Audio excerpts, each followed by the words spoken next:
Hello friends, आज मैं बनाने वाला हूँ idli sambar. So I have taken idli batter, which ready-made idli batter. You can prepare it freshly at home. You have to take 2:1 ratio of rice and urad dal. Soak it overnight for 6-8 hours and then make a thick paste of it. I have added a little bit of salt into it and little bit of water, not much. And let it steam for 10 minutes. So now the idli is done. So the prep for the sambar is done. So we have taken vegetables. As you can see, I have green chilies, onion, tomato, pumpkin, carrot, French beans and brinjal. Take 1 tablespoon of oil. Now I am going to add some black pepper and coriander seeds to it. 1 red chili, poppy seeds, red chili,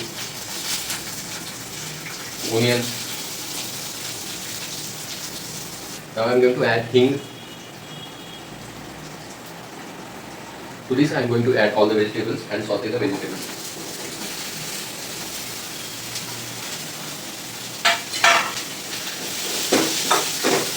In the end, add with tomato,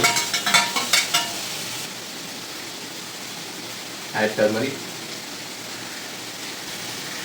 1 tablespoon red chili powder, and sambar masala.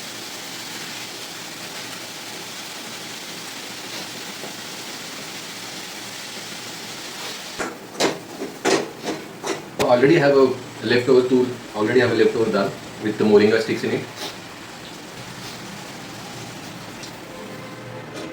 Mix this. So I'm going to bring this dal to a boil. Now I'm going to add this sour and sweet liquid into. Voila, sambar is ready.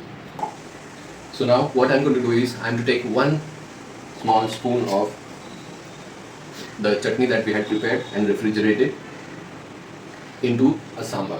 Now why I'm doing this? I'm doing this to have a creamy texture to the sambar. Okay, there you go.